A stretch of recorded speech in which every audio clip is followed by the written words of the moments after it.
Sorry.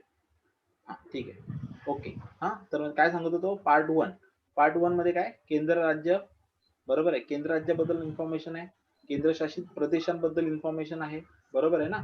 So मी तुम्हाला आता एक उदाहरण काय दिलं की तमिळनाडू सॉरी तेलंगणा आंध्र प्रदेश पासून वेगळं झालं, तर तेलंगणाचं नाव नवीन राज्य म्हणून आणि त्याची राजधानी आणि त्याच्याबद्दल सगळी इन्फॉर्मेशन ही कशात दिलेली आहे, पार्ट वन मध्ये आहे, बरोबर आहे.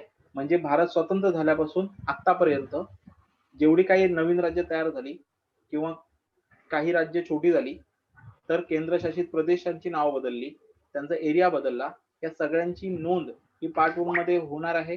याचा अर्थ हा पण एक बदल आहे. परत आता आपण काही गावं बांगलादेशला देऊन टाकली आणि बांगलादेश मधली काही गावं इंडियाने घेतली, बरोबर आहे. सो हा जो काही आपण टेरिटरी एक्सचेंज केलं, कळलं, त्याची पण इन्फॉर्मेशन येणार की नाही येणार, त्याची पण इन्फॉर्मेशन येणार, बरोबर आहे. म्हणजेच काय की पार्ट वन मध्ये जो केलेला बदल आहे तो सुद्धा काय, तो पण एक संविधानामध्ये केलेला बदल आहे की नाही, हा पण संविधानामध्ये केलेला बदल आहे, कळलं. पण ह्याला अमेंडमेंट, ह्याला सुधारणा म्हटलं जात नाही, कळलं. भाग एक मध्ये बदल केल्यामुळे भाग मध्ये बदल झाला, पण हा बदल कशाला धरून आहे, फक्त कशामध्ये झाला, फक्त युनिटरी आणि फक्त भाग एक, येस, फक्त भाग एक, कळलं. सो लक्षात ठेवा, फक्त भाग एक मध्ये जो बदल होतो, कळलं, तो संविधानामध्ये झालेला बदल जरी म्हटलं तरी त्याला कॉन्स्टिट्युशनल अमेंडमेंट आर्टिकल 368 ची गरज नसते, म्हणजे ह्याच्यानी बदलायची गरज नाही, कळलं. कारण जेव्हा आपण आर्टिकल 368 चा वापर करतो आणि आर्टिकल 368 ला जी ताकद दिलेली आहे संविधानामध्ये संशोधन करायची, कळलं, त्या ताकदी म्हणजे ती जी ताकद आहे, कळलं, किंवा ती जी प्रोसेस दिलेली आहे, याची जी प्रोसेस आहे, ती प्रोसेस पार पाडण्यासाठी तुम्हाला भाग एकच्या बाहेर म्हणजे भाग दोन पासून ते पुढे, कळलं, लक्षामध्ये, भाग दोन पासून पुढे जेवढे काही पार्ट आहेत त्यांना आर्टिकल 368 ची गरज लागते, भाग एक ला नाही. हे कळलं सर? परत सांगा ना. परत सांगतो, एक लक्षात घ्या. भारताच्या संविधानामध्ये बदल करायचा असेल, कळलं, तर साधारणपणे आपण दोन आर्टिकल मोस्टली आपण म्हणजे दोन ह्याच्यात होतो, एक भाग एक मध्ये बदल केला जातो, कळलं, आणि भाग एक मध्ये आर्टिकल नंबर 2 म्हणा तुम्ही, ठीक आहे, किंवा एक बोलू शकता, आणि दुसरं म्हणजे आर्टिकल नंबर 368, बरोबर आहे, येस, ठीक आहे. सो लक्षात ठेवा, भाग एक मध्ये जो बदल होतो, भाग एक मध्ये आर्टिकल नंबर 1 ते 4 मध्ये काय दिलेलं आहे, युनियन स्टेट, बरोबर आहे, ह्याबद्दल सगळं दिलेलं आहे, म्हणजे त्यामध्ये युनियन टेरिटरी होतं, त्याची माहिती दिलेली आहे, बरोबर आहे. आता जे मी सांगितलं तुम्हाला की युनियन टेरिटरी वगैरे चेंजेस जेव्हा आपण करतो, आतापर्यंत झाल्या, नवीन राज्य तयार झाली, म्हणजे कशात चेंजेस झाले, तर हे भाग एक मध्ये बदल झालेला आहे, बरोबर आहे ना, ठीक आहे, बरोबर आहे, येस. पण भाग एक मध्ये जे काही बदल होतात ते आर्टिकल 368 नुसार होत नाही, कळलं. हो सर. इन्फॉर्मेशन अपडेट होते ना. हा ठीक आहे, मी सांगतो तुम्हाला, पहिल्यांदा हे लक्षात ठेवा, अजून कळेल तुम्हाला. आता भाग एकच्या व्यतिरिक्त मग आता आर्टिकल 368 मी जे बदल होतात त्यालाच कॉन्स्टिट्युशनल अमेंडमेंट असं म्हणतात, त्याला त्या म्हणतात मोस्टली कॉन्स्टिट्युशनल अमेंडमेंटचा दर्जा आहे. म्हणजे जर भाग एकच्या व्यतिरिक्त जर कुठल्याही भागामध्ये आपल्याला बदल करायचा असेल, कळलं, तर कशाचा वापर केला जातो, आर्टिकल 368, हा भाग एक व्यतिरिक्त, करेक्ट, भाग एक व्यतिरिक्त बदल करायचा असेल तर आर्टिकल 368 चा वापर केला जातो. आणि आर्टिकल 368 चा जर वापर करायचा असेल म्हणजे जेव्हा करतो आपण तेव्हा त्याला दोन गोष्टी लागू होतात. एक म्हणजे काय, तर ह्याची जी प्रोसेस आहे, कळलं, ती म्हणजे स्पेशल मेजॉरिटी. काय स्पेशल मेजॉरिटी, कळलं, स्पेशल मेजॉरिटीनी आर्टिकल 368 नी, म्हणजे जर कॉन्स्टिट्युशनल अमेंडमेंट करायची असेल आणि ती अमेंडमेंट करताना म्हणजे त्या अमेंडमेंटसाठी 368 कलमाचा वापर केला जातो. आणि ह्या कलमाच्या अंतर्गत जेव्हा अमेंडमेंट होते त्याची प्रोसेस जेव्हा करायची असते पार्लमेंटमध्ये, कळलं, त्या पार्लमेंटमध्ये जेव्हा प्रोसेस करायची असते तेव्हा ती प्रोसेस करताना कुठल्या मेजॉरिटीची गरज लागते, स्पेशल मेजॉरिटी. स्पेशल. स्पेशल मेजॉरिटीची गरज असते. हे वर्ड लक्षात आले तुमच्या? हे वर्ड लक्षात ठेवा. ते कसे ते आता मी सांगतो, पण हे वर्ड विसरायचे नाही. कळलं? हे हो, वर्ड sir. विसरायचे नाहीत. हा, डायरेक्ट आले की टिक करायचे. बर, ठीक आहे. बर, आता आणि सगळ्यात महत्वाची म्हणजे किंवा ज्या वेळेला आपण जो कोर स्ट्रक्चरचा काल बघितला, आपण कोर स्ट्रक्चर जे बघितलं माहिती आहे तुम्हाला, केशवानंद भारती केस, कोर स्ट्रक्चर केशवानंद भारती केसचा जो निकाल आहे, म्हणजे केशवानंद भारतीची जी फिलॉसॉफी आहे त्या निकालाची, केशवानंद भारती केस ची जी काही कोर स्ट्रक्चर, कळलं, ची जी डॉक्टरीन आहे, डॉक्टरीन म्हणजे काय, थेरी आहे, कोर स्ट्रक्चरची जी थेरी ही फक्त आर्टिकल 368 नी झालेल्या बदलालाच लागू होते. कळलं तुम्हाला? कळलं? आलं का लक्षात? ह्या आता हे जे बदल केले जातात, भाग 1 मध्ये जे काही बदल केले गेलेत, त्याला केशवानंद भारतीची थेरी लागणार नाही. किंवा त्याला 368 प्रमाणे स्पेशल मेजॉरिटीची गरज लागणार नाही. नाही. भाग 1 ला आपण जरी म्हटलं की भाग 1 मध्ये जे काही बदल केले गेले जातात किंवा बदल केले जातात, ठीक आहे, त्याला आर्टिकल 368 सारखा कॉन्स्टिट्युशनल अमेंडमेंटचा दर्जा नसतो. लक्षामध्ये, त्याला अमेंडमेंटचा दर्जा नसतो. Is that clear? Yes sir, thank you. Yes sir. हा, ह्याच्यामध्ये काही डाऊट आहे कोणाला? नाही. बरोबर आहे. हा, मग आता आपण बघूया काय, म्हणजे एक लक्षात ठेवा, आपण त्या दिवशी जेवढे काही डोकेफोड केले, एवढ्या केसेस आणि ते सुप्रीम कोर्टाचे निकाल आणि हे आणि ते कळलं, हे सगळं जे काही आहे ते आर्टिकल 368 च्या संदर्भात होतं. बरोबर आहे? ठीक आहे. असं मग ठीक आहे. पण भारतामध्ये संविधानामध्ये जे बदल दिसून येतात अनेकांना, ते 2 ठिकाणी बदल दिसून येतात. एक इतर भागांमध्ये दिसून येतात आणि भाग 1 मध्ये बदल. आता भाग 1 मध्ये जे बदल होतात, ठीक आहे, ह्याच्यासाठी सिंपल मेजॉरिटीची गरज असते. सिंपल आणि स्पेशल काय ते सांगतो मी तुम्हाला. ह्याच्यासाठी कशाची गरज असते? सिंपल मेजॉरिटीची गरज असते. लोकसभेतल्या म्हणजे पार्लमेंट मधल्या लोकसभेची, ठीक आहे, सिंपल मेजॉरिटीची गरज असते. कशाची? सिंपल मेजॉरिटीची गरज असते. ठीक आहे. याला कोर स्ट्रक्चरचा फॉर्म्युला लागू होत नाही. कोर स्ट्रक्चरचा फॉर्म्युला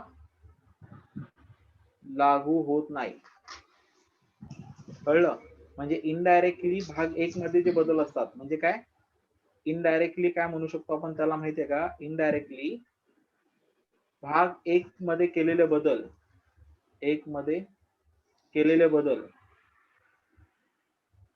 यावर केंद्र सरकारची अथॉरिटी असते. यावर काय, केंद्र सरकारची पॉवर असते किंवा केंद्र सरकारची मर्जी असते, असं आपण त्याला म्हणू शकतो. फार लोकसभेची. काय? कोणाची? लोकसभेची. ठीक आहे. आता हे वाक्य कळालं का सांगा मला, मग मी तुम्हाला दोघांमधला डिफरन्स आता समजावून सांगतो कसं होतं ते. हे कळालं? Yes. लास्ट म्हणाला ते रिपीट करायला का परत? लास्ट पण. हा, ऐका, लास्ट मी असं म्हटलो की भाग 1 मध्ये जे बदल केले जातात त्यावरती केंद्र सरकारची मर्जी असते. ती कशी मी समजावून सांगतो. पण हे 3 Okay, sir. स्टेटमेंट फक्त लक्षात ठेवा. आता मी समजवेन तेव्हा समजेल. पहिल्यांदा काय तुम्ही सांगितलं की भाग 1 मध्ये जे बदल होतात ते कशाने होतात? Simple majority.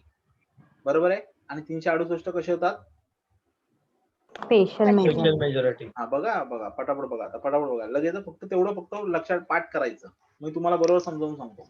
ठीक आहे. लक्षात ठेवा, भाग 1 मध्ये झालेले बदल सिंपल मेजॉरिटीने होतात आणि आर्टिकल 368 झालेले बदल हे स्पेशल मेजॉरिटी. पहिला पॉइंट क्लिअर झाला.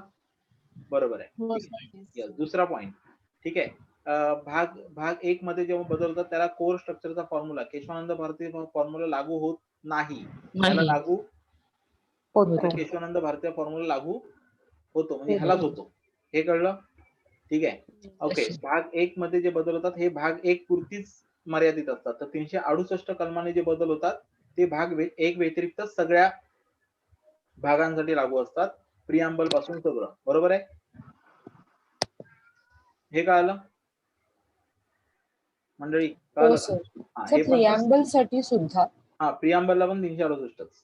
Okay sir. ठीक आहे. आपण Sir. जे काही बदल केले ते 42 अमेंडमेंटनी केले होते ना, सोशलिस्ट वगैरे. हो सर. हा, बोल. सर आर्टिकल 360 पार्ट 2 पासून ऑनवर्ड सगळ्यावरती लागतो ना? हा, सगळ्यावरती भाग 1 Okay. सोडून सगळीकडे. ठीक आहे. Okay sir. ओके. सो हे तुम्हाला दोघांमध्ये डिफरन्स काय आहे तुम्हाला? Yes sir. हा, मग आता मी तुम्हाला सांगतो कसं असतं. याचा अर्थ आपल्याकडे जेव्हा कुठलंही बिल पास होतं बेसिकली, किंवा समजा आता अमेंडमेंट बघतो तर अमेंडमेंटवर जाऊया. अमेंडमेंट जेव्हा आपल्याला पास करायची म्हणजे संविधानामध्ये जेव्हा बदल होतात आपल्याकडे, ठीक आहे. सो हे जे बदल केले जातात हे 3 पद्धतीने मी तुम्हाला 3 मध्ये डिवाइड करू शकतो याला. ठीक आहे. एकाला म्हणूया आपण सिंपल मेजॉरिटी,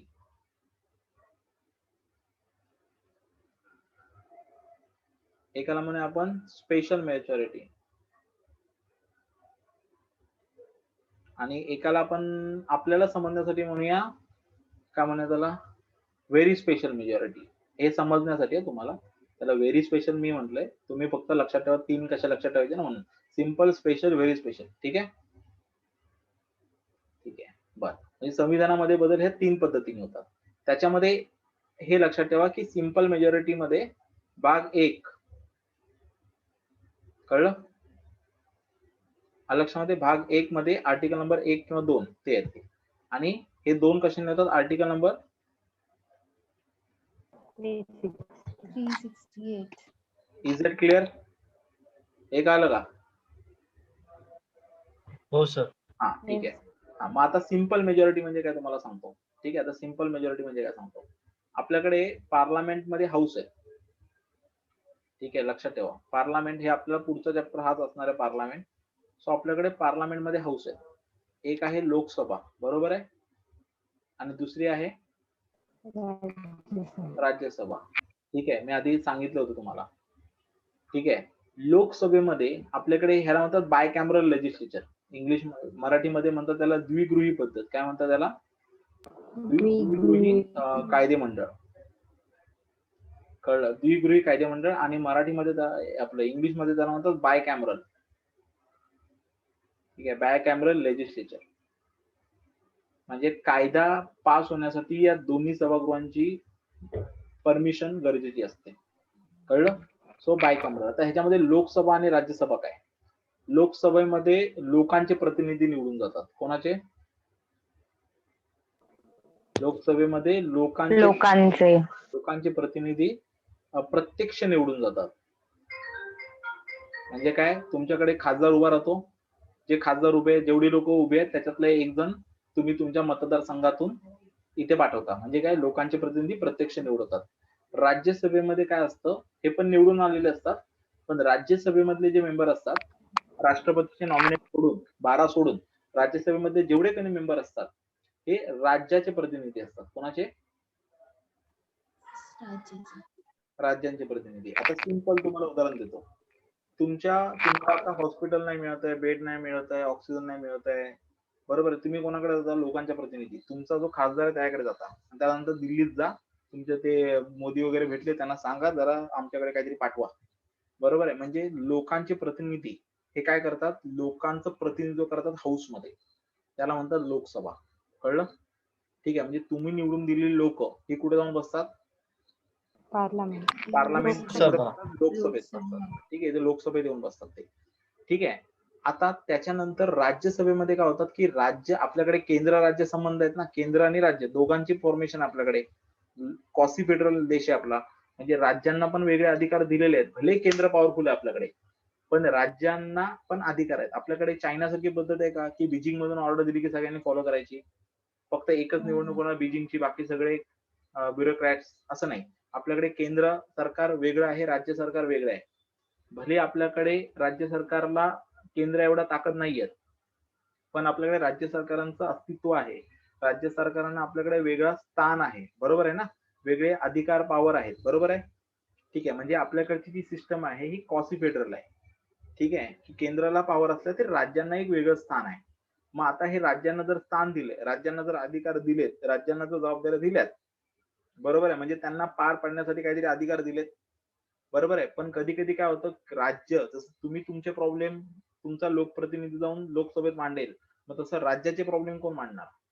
म्हणजे आता समजा महाराष्ट्राला आता पैशाची गरज आहे, केंद्र सरकारने आपले पैसे अजून दिलेले नाहीये. महाराष्ट्र काय कोणाचेच दिले नाहीत केंद्र सरकारने, बरोबर. मग सगळे राज्य सरकारच्या बाजूने म्हणजे महाराष्ट्राच्या बाजूने कोण बोलेल तिथे?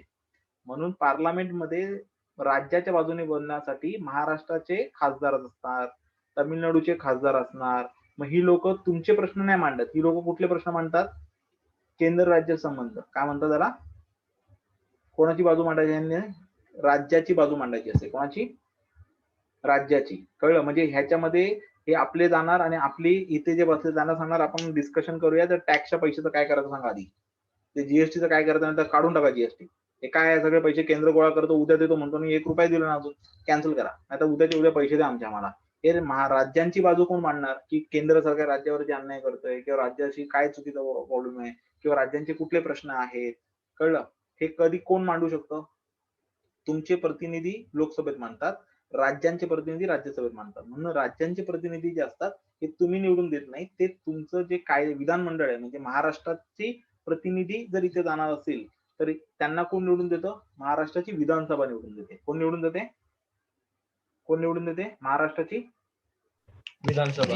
विधानसभा निवडून देते. कळलं? सो महाराष्ट्राचे असं आहे. तुम्ही काय करता? म्हणून हे पण तुम्हीच निवडलेले असतात एक प्रकारे, पण इनडायरेक्ट. का? कारण महाराष्ट्राची विधानसभा म्हणजे कोण? तुम्ही दिलेले आमदार, बरोबर ना? सो तुम्ही दिलेले आमदार विधानसभेत जातात, बरोबर आहे की नाही? आणि तुम्ही निवडून दिलेले आमदार जे विधानसभेत जातात, ती विधानसभा काय करते? राज्याचे प्रतिनिधी निवडून देते. राज्याचे प्रतिनिधी निवडून देते राज्यसभेमध्ये बोलायला. येते लक्षामध्ये तुम्हाला? म्हणजे एक प्रकारे राज्याचा प्रतिनिधी राज्यसभेत बसलाय, त्याला इनडायरेक्टली कोणी निवडून दिलंय? इनडायरेक्टली तुम्ही निवडून दिलेलं असतं. कळलं? आणि सगळे इनडायरेक्ट मेथडने आलेले असतात. इनडायरेक्ट इलेक्शन म्हणतात. काय म्हणतात त्याला? याला म्हणतात डायरेक्ट इलेक्शन. म्हणजे लोक जातात, वोटिंग करतात, तो जाऊन इथे जाऊन बसतो. इथे काय होतं? तुम्ही आमदार निवडून देतात, तुम्ही निवडून दिलेले जे आमदार असतात ते विधानसभेमध्ये राज्याचे प्रतिनिधी निवडून देतात, ते वोटिंग करतात आणि ज्याची वोटिंग सगळ्यात जास्त असेल ते प्रतिनिधी जाऊन इथे बसतात. कळलं तुम्हाला? रामदास आठवले नेहमी असतात तिथे, बरोबर ना? असं. ठीक आहे. हा, आसाम मधून कोण जात होतं? मनमोहन सिंग हे राज्यसभेतून प्राईम मिनिस्टर बनायचे. कळलं? आसामची विधानसभा त्यांना निवडून द्यायची. ठीक आहे. सो त्यांचा प्रश्न काय असतो की त्यांनी त्या त्या राज्याची बाजू मांडायची असते. ठीक आहे. सो हे मग आता सिंपल मेजॉरिटी सांगतो. सिंपल मेजॉरिटीची जी विधेयक असतात, पहिली गोष्ट लक्षात ठेवा, सिंपल मेजॉरिटीच्या विधेयकांमध्ये आणि लोकसभेमध्ये कोणाची मेजॉरिटी असते बाळांनो? लोकसभेमध्ये कोणाची मेजॉरिटी असते? लोकांची. Majority simple majority. जो सत्तेत आहे. कोण? बरं ना? मोदीकडे मेजॉरिटी आहे ना? हो सर. हो मंडळी, पॉलिटिकल. हो सर. हो. हो सर. हो सर. लोकशाहीचे जनक आपले काय, लोकशाहीचे काय पाईक. ऐका. ठीक आहे. सो इथे जे आहेत ना, हा, सो इथे मेजॉरिटी मोदीला आहे, बरोबर आहे, म्हणून ते सत्तेत आहेत. कळलं? सो तुम्ही मोदीला निवडून नाही दिलं, तुम्ही तुमचे एमपी निवडून दिले. गेलेल्या एमपीनी ठरवलं की मोदीला प्राईम मिनिस्टर बनवूया, लक्षामध्ये, आणि मग मोदी प्राईम मिनिस्टर बनला. राईट आहे? ठीक आहे. सो ऑटोमॅटिकली तुम्ही जेव्हा इकडे येता, ठीक आहे, याचा अर्थ काय की जो गव्हर्नमेंट मध्ये असतो, म्हणजे जो सरकार, कारण लोकसभेमध्ये ज्याला मेजॉरिटी असते तोच काय करतो? गव्हर्नमेंट फॉर्म करतो. लक्षात ठेवा कधी पण. ठीक आहे ना? काय लक्षात ठेवायचं की आपल्याकडे 3 जे फॉर्मेशन्स आहेत, लेजिस्लेचर, एक्झिक्युटिव्ह आणि ज्युडिशियरी, बरोबर आहे? आपल्याकडे ज्युडिशियरी सेपरेट आहे, ठेवावी लागते. पण आपल्याकडे या लोकसभेमध्ये जे 2 हाऊस आहेत, एक काय आपलं लेजिस्लेटर म्हणजे पार्लमेंट मध्ये जे 2 हाऊस आहेत त्यामध्ये लोकसभा आणि राज्यसभा, बरोबर की नाही? हा, ठीक आहे. तर लक्षात ठेवा, तुमचे जे एक्झिक्युटिव्ह असतात, एक्झिक्युटिव्ह तुम्ही स्थापन करण्यासाठी हे लोकसभेतून आलेले असतात. कळलं? इथे मेजॉरिटी लागते. काय लागते?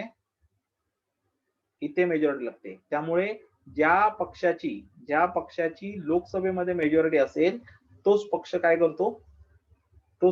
करतो? एक्झिक्युटिव्ह म्हणजे काय? सरकारमध्ये सत्ता स्थापन करतो, प्राईम मिनिस्टर बनतो. ठीक आहे. मग आता ती मेजॉरिटी कुठली असू शकते? उद्या जर मनमोहन सिंगांना परत प्राईम मिनिस्टर बनवायचं असेल, म्हणजे बीजेपीनेच बोलले की चला मनमोहन सिंग आम्ही तुम्हाला प्राईम मिनिस्टर बनवू. मनमोहन सिंग बोलले मी निवडून नाही येणार, मला इलेक्शन लढता नाही येत. ते राज्यसभेतून येतात, बरोबर आहे? सो राज्यसभेतला माणूस सुद्धा इथे प्राईम मिनिस्टर बनू शकतो. फक्त त्याला पाठिंबा कोणाचा लागतो? राज्यसभेचा की लोकसभेचा? लोकसभेचा. म्हणजे लोकसभेत 500 लोक आहेत, लोकसभेत 500 लोक आहेत, तर इथे जो कोणी माणूस बसेल, भले मग तो मी पण असेल, भले मी पहिले 6 महिने मला लोकसभेत पण जायची गरज नाही, राज्यसभेत पण जायची गरज नाही, मला रात्रीच फोन आला की तुम्ही उद्या प्राईम मिनिस्टर बना. मी म्हटलं ठीक आहे, काही प्रॉब्लेम नाही. ठीक आहे. तर मला कोणाचा पाठिंबा लागेल? ह्या 500 पैकी ऍटलिस्ट 251 लोकांचा पाठिंबा लागेल. कळलं? तर मी डायरेक्ट प्राईम मिनिस्टर. मी लोकसभेचाही मेंबर नाही, मी राज्यसभेचा मेंबर नाही, तरी पण मी प्राईम मिनिस्टर बनू शकतो. निवडून नाही येता पण. किती महिने? 6 महिने. 6 महिन्यात मला एकतर इथे बसावं लागेल, नाही तर इथे बसावं लागेल. 2 पैकी एका ठिकाणी मला बसावं लागेल. पण पहिले जसं आपल्या उद्धव ठाकरेंचं झालं की ते कुठलेच हाऊसचे मेंबर नव्हते पहिले 6 महिने. डायरेक्ट सीएम होते ते. कळलं? पण त्यांना त्यांच्या नावाला पाठिंबा कोणी दिला होता? लोकसभा. लोकसभा म्हणजे आपल्याकडे महाराष्ट्रात विधानसभा. ठीक आहे. सो ही जी लोकसभा असते ज्याला रिप्रेझेंटेटिव्ह म्हणजे काय म्हणतात त्याला, पीपल्स हाऊस म्हणतात त्याला. पीपल्स हाऊस म्हणतात त्याला. ठीक आहे. लोकांचं प्रतिनिधित्व करणारं गृह. ठीक आहे. याची मेजॉरिटी लागते. ठीक आहे. म्हणजे लोकसभेची जेव्हा मेजॉरिटी असते तेव्हा तुम्ही प्राईम मिनिस्टर पदी बसता. म्हणजे जर इथे मेजॉरिटी नसेल तर प्राईम मिनिस्टर पद पडणार. बरोबर आहे की नाही? बरोबर आहे की नाही? हो सर. बरोबर. ठीक आहे. याचा अर्थ समजा प्राईम मिनिस्टरनी म्हटलं की मला प्राईम मिनिस्टरनी समजा एखादं बिल मांडलं आणि ते जर लोकसभेतच रिजेक्ट झालं, याचा दुसरा अर्थ काय होतो? प्राईम मिनिस्टरला मेजॉरिटी नाहीये. बरोबर ना? म्हणजे सरकारने एखादा मसुदा मांडला आणि तो राज्यसभेत जाऊ दे, लोकसभेतच फेल गेला याचा किंवा नापास झाला, याचा अर्थ प्राईम मिनिस्टरला लोकसभेमध्ये मेजॉरिटी नाही. म्हणजे सरकारने जे काही लोकसभेमध्ये मांडेल, सरकार लोकसभेत जे काही मांडेल ते पास व्हायलाच पाहिजे किंवा ते होणारच. जर ते रिजेक्ट झालं तर काय होणार? रिजेक्ट झालं तर काय होणार? सत्ता पडेल. बरोबर आहे ना? म्हणजे ऍटलीस्ट 500 पैकी 251 लोकांनी हो म्हटलं पाहिजे, जे काही प्राईम मिनिस्टर बोलेल त्याला. है ना? बरोबर की नाही? ठीक आहे. हे कळलं तुम्हाला आता? ठीक आहे. म्हणजे याचा सिंपल अर्थ काय की ह्या सरकारची दादागिरी कुठे असते? सगळी लोकसभेत असते. लोकसभेत विरोधकांना जास्त महत्व राहतच नाही. ठीक आहे. कारण एलईडी जर ह्याला मेजॉरिटी असते म्हणूनच तो लोकसभेतून प्राईम मिनिस्टर किंवा लोकसभेच्या पाठिंब्यावर प्राईम मिनिस्टर बनलेला असतो ना. ठीक आहे. हा, मग आता तुम्हाला सिंपल मेजॉरिटी कळेल. लक्षात ठेवा. ठीक आहे. एवढं का सांगितलं? कारण सिंपल मेजॉरिटी मध्ये ठीक आहे, फक्त लोकसभेमध्ये एखादे विधेयक मांडून ते पास विधेयक मांडून उपस्थित सदस्यांच्या किंवा एकूण सदस्यांच्या साधारण बहुमताने पास केले जाते. साधारण बहुमताने पास केले जाते. कळलं? साधारण बहुमत म्हणजे 50% पेक्षा जास्त. म्हणजे 100 लोक असतील, सदस्य असतील तर किती लोकांचा पाठिंबा पाहिजे? 51. 51. बरं. ठीक आहे. हा, मग आता सिंपल मेजॉरिटी मध्ये लोकसभा आहे, राज्यसभा आहे. ठीक आहे. सिंपल अमेंडमेंट बिल आहे. अमेंडमेंट बिल लोकसभेत मांडलं की सिंपल मेजॉरिटीची केस सांगतो. ठीक आहे. सिंपल मेजॉरिटी मध्ये लोकसभेने ते बिल पास केलं. ठीक आहे. आता लोकसभेमध्ये मांडलं, लोकसभेने बिल पास केलं. लोकसभा झक मारत बिल पास करणार होते का? कारण ते रिजेक्ट करूच शकत नाही. कारण जर बिल इथे रिजेक्ट झालं, लोकसभेत रिजेक्ट झालं, याचा अर्थ सरकार पडलं. सरकारचा पाठिंबा आहे म्हणजे ते बिल पास होणार. बरोबर आहे. सो लोकसभेत बिल पास होणार का? कारण सिंपल मेजॉरिटीचा अर्थच असा होतो की जेवढे मेंबर आहेत त्याच्यापेक्षा एक जास्त. बरोबर ना? 100 असतील तर 51, 200 असतील तर 101. हे की नाही? यानंतर सिंपल मेजॉरिटी. नंतर सिंपल मेजॉरिटीचं बिल जातं राज्यसभेत. इथे पास झालं. ठीक आहे. राज्यसभेत गेल्यानंतर तर राज्यसभा पण त्याला सिंपल मेजॉरिटीने पास केले. ठीक आहे. पण आता असं होऊ शकतं की लोकसभेमध्ये सरकारचं बहुमत आहे, राज्यसभेमध्ये असेलच असं नाही. म्हणजे इथे जर बीजेपी असेल तर इथे काँग्रेस आहे. मग आता मला सांगा की बीजेपीने पास केलेलं बिल काँग्रेसवाले अडवू शकतात की नाही? अडवू शकतात. अडवणार. ठीक आहे. पण अडवतात पण जेव्हा एखादी गोष्ट जेव्हा सिंपल मेजॉरिटी नसते त्यावेळेला मी सांगितलं ना की सरकारची दादागिरी कशी चालते. त्याचं कारण असतं की ज्या वेळेला एखादी गोष्ट सिंपल मेजॉरिटीने पास केली जाते त्यावेळेला त्याच्यामध्ये एक लूप होल दिलेला असतो की जर एखादी गोष्ट सिंपल मेजॉरिटीने पास करताना ती लोकसभेने पास केली आणि नंतर ती राज्यसभेत गेल्यानंतर समजा राज्यसभेमध्ये ती अडवली गेली किंवा राज्यसभेमध्ये जर ती फेल गेली तर अशा वेळेला सरकारच्या सांगण्यावरनं कोणाच्या? सरकारच्या सांगण्यावरून राष्ट्रपती जॉईंट सिटिंग बोलवतो. काय बोलवतो? काय बोलवतो? Joint sitting. जॉईंट सिटिंग बोलवतो. ठीक आहे. मग ती सिंपल मेजॉरिटी भाग 1 ची असो नाही तर कुठली असो, कुठलंही विधेयक किंवा पार्लमेंट मधला कुठलाही निर्णय ज्या वेळेला सिंपल मेजॉरिटीने होतो आणि अशा केसमध्ये जर लोकसभेने ते बिल पास केलं, राज्यसभेमध्ये जर ते अडकलं, तर तो अडकलेलं बिल सोडवण्यासाठी सरकारच्या सांगण्यावरून म्हणजे लोकसभेच्या सांगण्यावरून म्हणजे सरकारच्या सांगण्यावरून राष्ट्रपती काय करतो? जॉईंट सिटिंग बोलवतो. ही जॉईंट सिटिंग मध्ये काय होतात की राज्यसभेच्या सगळ्या मेंबर्सला लोकसभेत बोलवतात आणि एकत्र बसतात सगळी जण, म्हणजे राज्यसभेचे मेंबर आणि लोकसभेचे मेंबर असे हे एकत्र बसतात आणि लोकसभेचा जो इथला अध्यक्ष असतो, हाच लोकसभेचा जो अध्यक्ष असतो तोच लोकसभेचा अध्यक्ष इथे बसतो आणि हाऊस चालवतात. ह्याला काय म्हणतो आपण? Joint sitting. जॉईंट सिटिंग म्हणतो. ठीक आहे. हा गुंता सोडवायचा आहे. आता लोकसभेचे मेंबर कधी पण काय असतात? जास्तच असतात. बरोबर आहे. त्यामुळे लोकसभा राज्यसभा एकत्र झाली तर ऑटोमॅटिकली काय होतं? बिल पास होतं. कळलं? सो जॉईंट सिटिंग मध्ये काय होतं? बिल काय होतं? 99% बिल काय होतं? पास होत होतं. का? कारण लोकसभेची मध्ये मेजॉरिटीचे जेवढे मेंबर असतात, कळलं, आणि ह्यातले 2 मेंबर जर ह्याचे ऍड केले तरी ऑटोमॅटिकली म्हणजे ऑटोमॅटिकली मेजॉरिटी कोणाची होते? जेव्हा जॉईंट सिटिंग होते तेव्हा मेजॉरिटी कोणाची होते? लोकसभेच्या रुलिंग पार्टीची मेजॉरिटी होते. काय होते? लोकसभेमध्ये जी रुलिंग पार्टी असते त्या रुलिंग पार्टीची ऑटोमॅटिक मेजॉरिटी बनते आणि त्याच्यामुळे बिल काय होतं? अल्टिमेटली काय होतं? Bill finally pass. सर हा. सर आता तुम्ही बोलला की लोकसभामध्ये बिल पास होण्यासाठी 51 मेंबरची 51 म्हणजे 51%. हा 51% ची मेजॉरिटी लागते. ओके. मग आता जेव्हा ती लोकसभा राज्यसभामध्ये शिफ्ट होऊन डिबेट चालू होतं म्हणजे पास होण्यासाठी, तिथे म्हणजे 51 मेंबरची लाईक 51%. हा बरोबर. सिंपल. इथे 51 ना? पण सिंपलनेच पास होणार ना. Simple okay. दोघांचे एकत्र करून हाफ पेक्षा जास्त.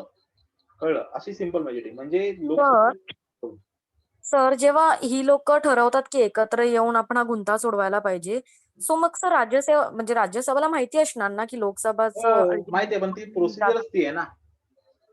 राज्यसभेला माहिती असलं ना की हे बिल पास करणार ही लोक, मग ती एक फॉर्मॅलिटी असते की आमचा तर विरोध आहे बाबा, तुम्हाला काय करायचं करा, आम्ही तुमच्या पापात सहभागी नाही आहोत. कळलं तुम्हाला? लाईक जेव्हा हा असं ठीक आहे, असं असतं. ठीक आहे. म्हणजे समजा एखादी पार्टी असेल, तिने तेलंगणा असेल, महाराष्ट्रामध्ये विदर्भ वेगळा केला आहे, तर राज्यसभेमध्ये जेवढे कोणी लोक आहेत ते बीजेपीचे बोलणार नाही विदर्भ वेगळा नाही करायचा, अशी राज्य तोडायची नाही तुम्ही.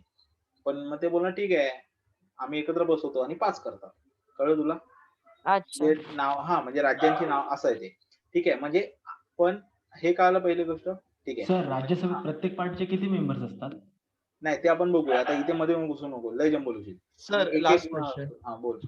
सर आता समजा बिलचं डिबेट नाही, आता बिल नाहीये, पण अशी नॉर्मली जेव्हा राज्यसभा लोकसभामध्ये डिबेट होतात ना रुलिंग पार्टी आणि ऑपोजिशन पार्टीमध्ये, तेव्हा जो हेड बसलेला असतो, तुम्ही बोललात ना रुलिंग पार्टीचा हेड बसतो, तर नॉर्मल टायमिंगला तो रुलिंग हेड कोण असतो? रुलिंग पार्टीचा असतो.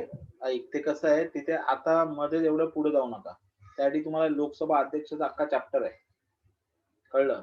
लोकसभा अध्यक्ष, लोकसभा उपाध्यक्ष, मग अध्यक्षाची निवड कशी होते, मग तो कसा बसतो, तो नसताना काय होणार, तो मेला तर काय होणार, ठीक आहे, तो वेडा झाला तर काय होणार. कळलं? अशी खूप मोठी प्रोसिजर आहे. ठीक आहे. सो क्वालिटी इतकं सोपं नाही, म्हणजे त्याच्यामध्ये खूप साऱ्या गोष्टी इंटरनल आहेत की आपल्याला त्या माहिती असणं गरजेचं असतं. आलं लक्षामध्ये? ठीक आहे. त्यामुळे मी जसं स्टेप बाय स्टेप ना तेवढंच फक्त डोक्यात ठेवायचं, कारण परीक्षेमध्ये तुम्हाला जंबल नाही व्हायचंय. परीक्षेमध्ये वर्ड दिसला की तो काय दिसतो आणि कसा दिसतो एवढंच बघायचं फक्त. कळलं तुम्हाला? ठीक आहे. हा. सो हे लक्षात ठेवायचं जॉईंट सिटिंग. सो मला सांग, हे कळलं ना? सिंपल मेजॉरिटी मध्ये जॉईंट सिटिंग होते की नाही होत? होते. लोकसभेत बसतात लोक का राज्यसभेत बसतात का बाहेर गार्डन मध्ये बसतात?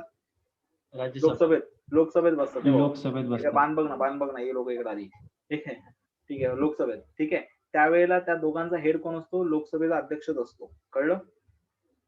ओके. हा. ठीक आहे. हे आता एवढंच लक्षात ठेवा फक्त. ठीक आहे. आणि सिंपल मेजॉरिटी म्हटलं की तिथं बिल पास होणार म्हणजे होणारच. हे कळलं?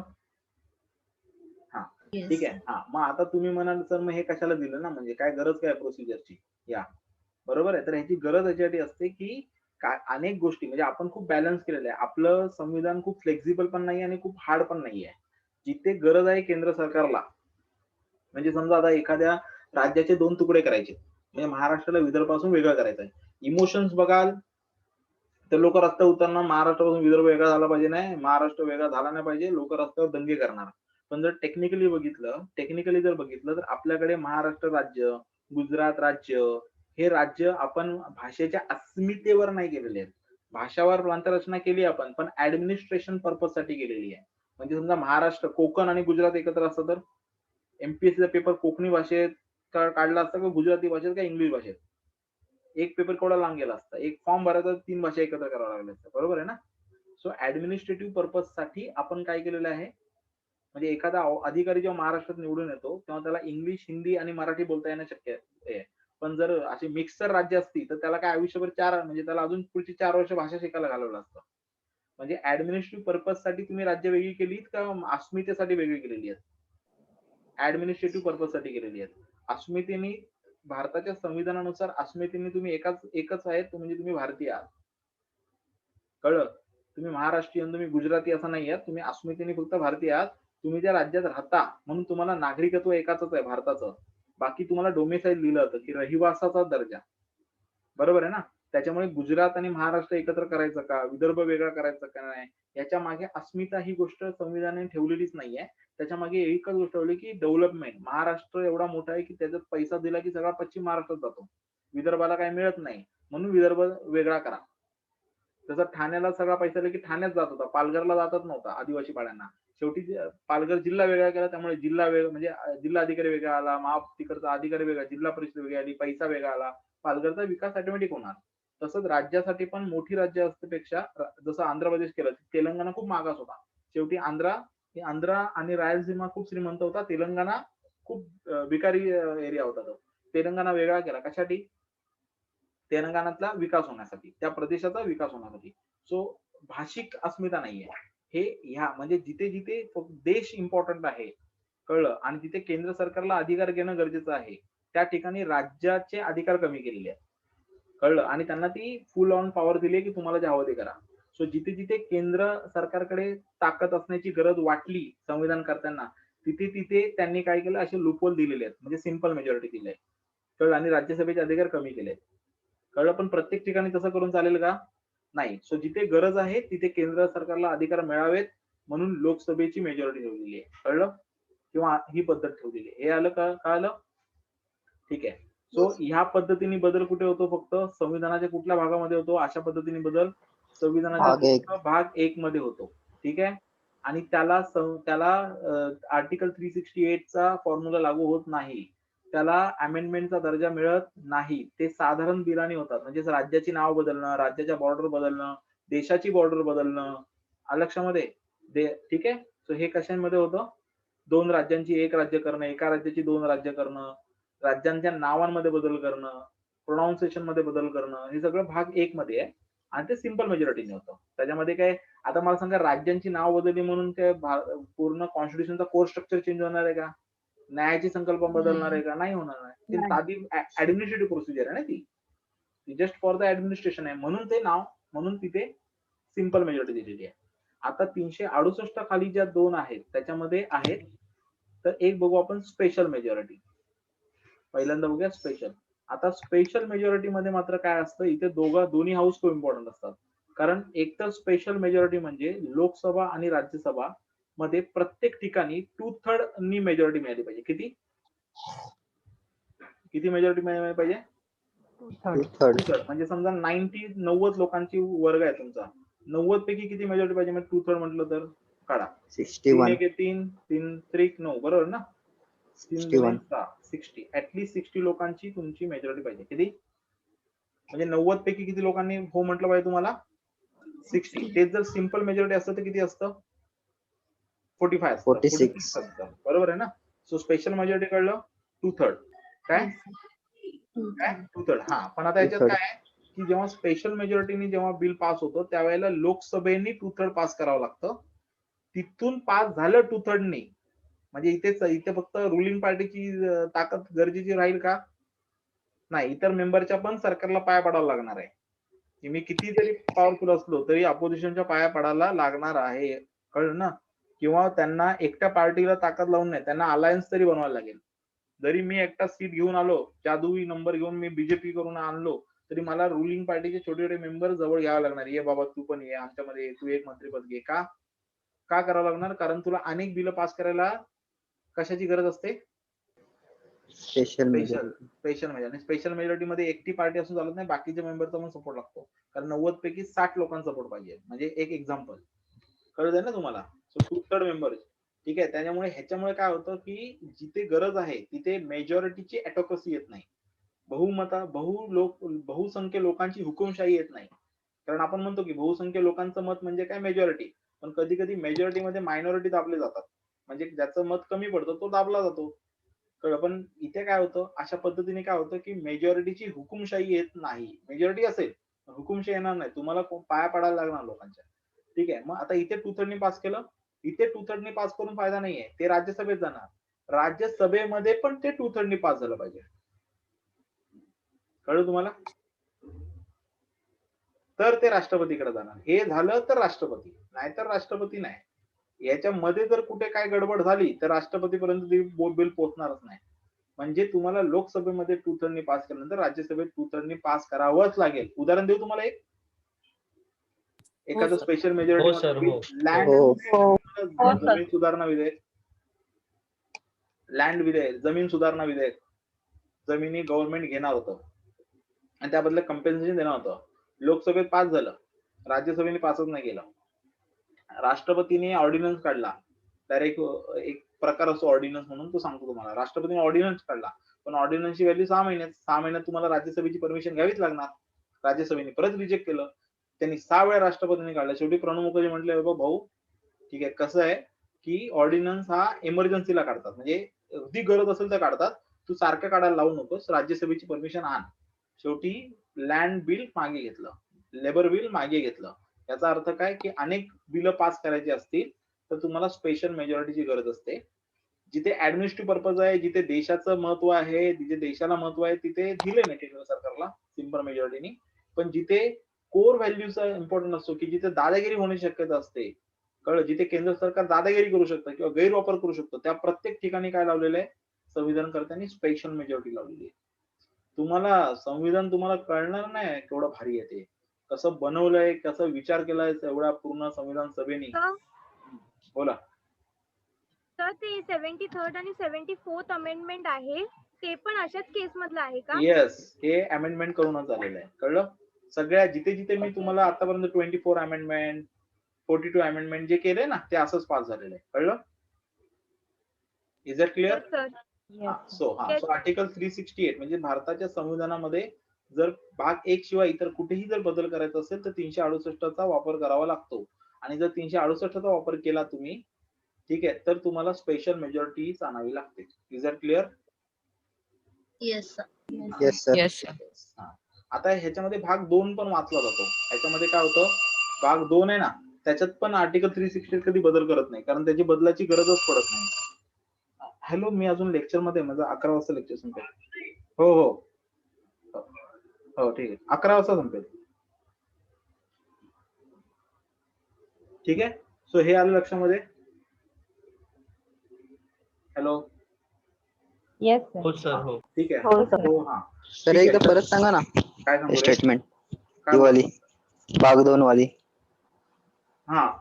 सो भाग 2 जो आहे ना, हा सिटिझनशिप बद्दल आहे, नागरिकत्वाबद्दल आहे. तुम्ही नागरिक कसे बनता भारताचे. तर ह्याला सुद्धा आर्टिकल 368 वापरला जात नाही बेसिकली. तो का नाही तेव्हा कळेल तुम्हाला. ठीक आहे. फक्त आता एवढं लक्षात ठेवून द्या. पण 368 का आलं तुम्हाला स्पेशल मेजॉरिटी? काय हो, डाऊट सर. आहे याच्यात? काय डाऊट आहे? नाही ना?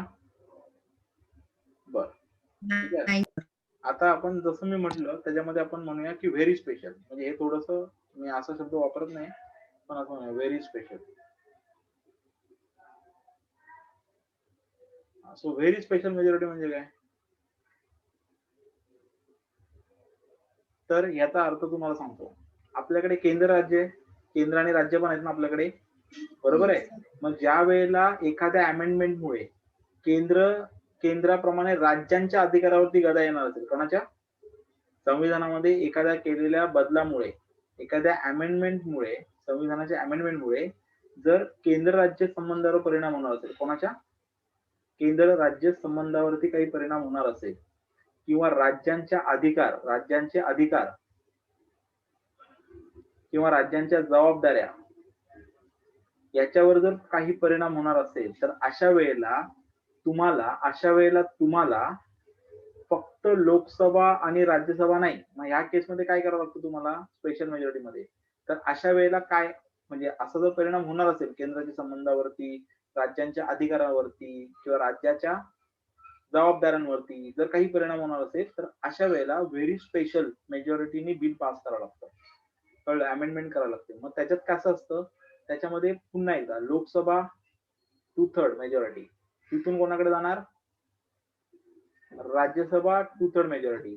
पण इकडनं डायरेक्ट प्रेसिडेंटकडे नाही जाणार. इकडनं हे पास झाल्यानंतर आपल्या देशामध्ये समजा 29 राज्य आहेत. किती राज्य आहेत? उदाहरण 29 जर राज्य असतील आपल्याकडे तर त्यातल्या 50% राज्यांनी, त्यातल्या किती? हाफ स्टेटनी, अर्ध्यापेक्षा जास्त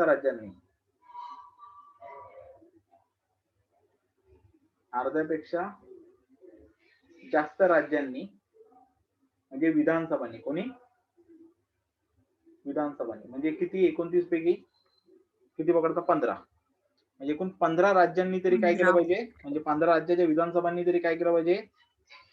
सिंपल मेजॉरिटीनी पास केलं पाहिजे. सिंपल मेजॉरिटीनी विधानसभेत पास केलं पाहिजे. विधानसभेमध्ये या विधेयकाला पास केलं पाहिजे, म्हणजे या अमेंडमेंटला पास केलं पाहिजे, मंजुरी दिली पाहिजे.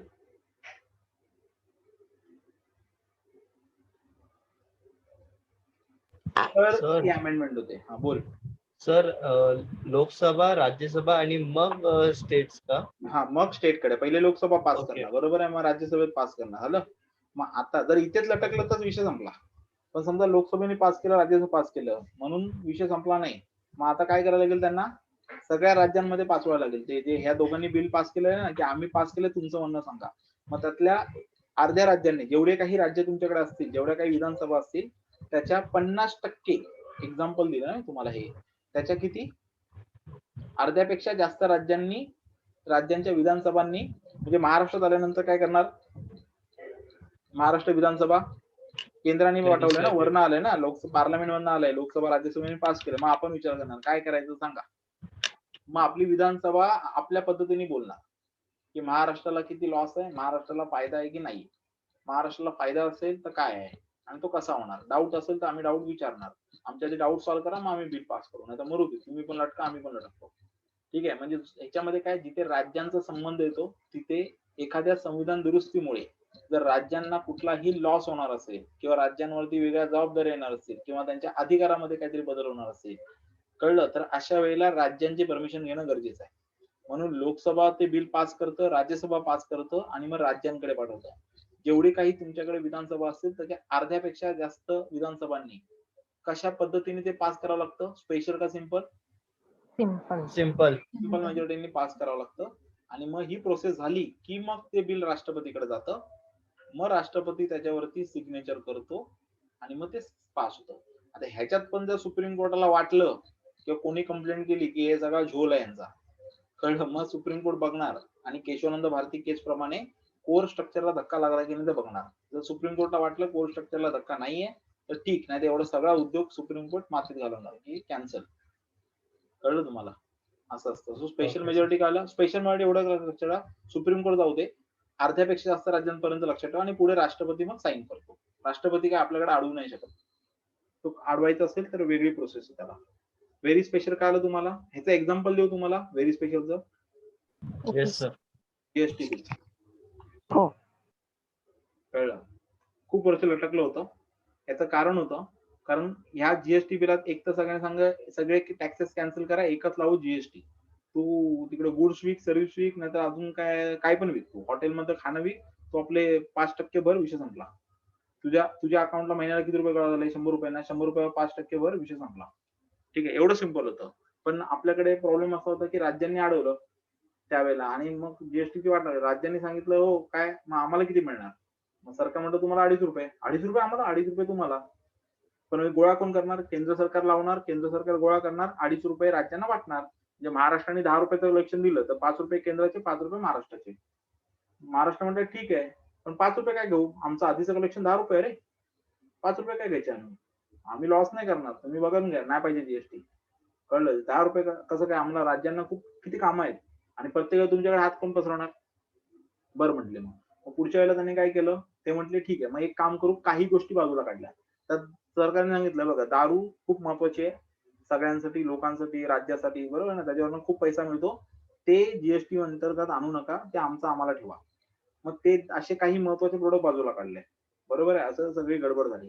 त्याच्यानंतर पण सरकारने सांगितलं अरे तरी पण ₹8 होत आहेत, ₹2 का आम्ही लॉस करून घेणार? आम्ही नाही घेणार लॉस करून. मग केंद्राने सांगितलं ठीक आहे, जो काही लॉस होईल तो आम्ही भरून देऊ. ₹2 कोण देईल? केंद्र सरकार भरून देईल. गोळा आम्ही करणार. ठीक आहे. मग राज्य म्हणते ठीक आहे, मग देऊया पास. म्हणजे असं करून मग तो जीएसटी सगळ्यांनी पास केलाय प्रत्येक राज्याने. कळलं? तेव्हा तर प्रश्न पण आले होते की महाराष्ट्र हा कितवा नंबरचा राज्य ज्यांनी जीएसटीला पाठिंबा दिला? किती नंबरचा? म्हणजे म्हणजे पहिलं राज्य कोणी होतं त्यांनी पाठिंबा दिला? उत्तराखंड पहिलं होतं. ठीक आहे. सो असे प्रश्न आले होते त्याच्यावरती करंट अफेअर वरती. ठीक आहे. सो याला म्हणतात very special. Is that clear everyone? He sir amendment Maharashtra Yes, कितवा sir. नंबर होता? Yes sir. आता नको विचारू, एवढं काही लक्षात राहणार नाही माझ्या. ठीक आहे. हे लक्ष झालं? तेवढ्या पुरती परीक्षा ते पाठ करायचं आणि सोडून द्यायचं. बरं ठीक आहे. हा. हे काल ह्याच्यामध्ये काही डाऊट नाही ना? No sir. No sir. No, sir. ठीक आहे. बरं. म्हणजे जर मी तुम्हाला एक स्टेटमेंट देतो, मला स्टेटमेंटचं अर्थ सांगा. म्हणजे ते कसे पण विचारते ना स्टेटमेंट. तुम्हाला एक स्टेटमेंट देतो.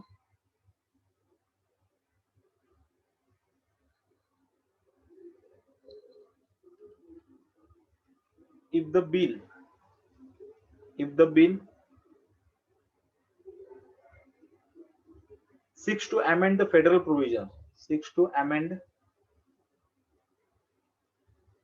amend the federal provision,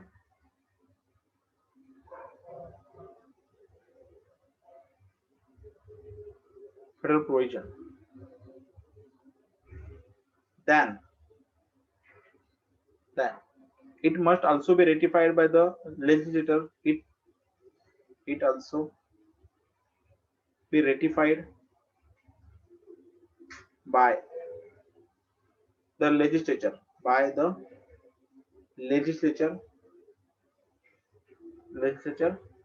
of half of the state,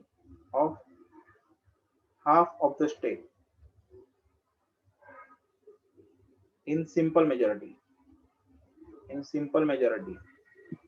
ठीक है. ओके. Second statement. ठीक है. Federal provision, then only Lok Sabha has the power. Only Lok Sabha pass the bill with simple majority. Third, Lok Sabha and Rajya Sabha pass the bill with special majority. And fourth, none of the above. वरील पैकी नाही. None of the above. सांगा which one of the correct? A, B, C, D. लवकर 1 2 3 4 म्हणजे sir second option. तुम्ही उत्तर द्या रे. नीट प्रश्न नीट होता. प्रश्न कळला तर तुम्ही जिंकलात, नाही प्रश्न कळला की तुम्ही हारलात. फेडरल प्रोव्हिजन म्हणजे काय? युनियन गव्हर्नमेंट म्हणजे. तुम्ही नीट सर नन विचार ऑफ द करा. अबाव ना? मला ना चुकी नको. First नाही. मला ऐका मेसेज टाका प्लीज बडबडू नको तुम्ही. मेसेज टाका. मग तुम्हाला मी जे मला सांगायचे ते मी सांगतो.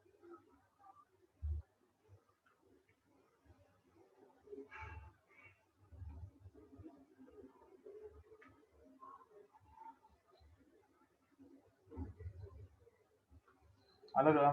सांगितलं का?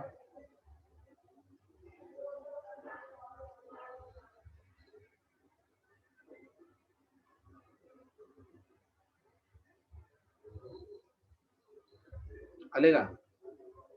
काय सांगतायत? ओके. प्रणाली, ऐश्वर्या,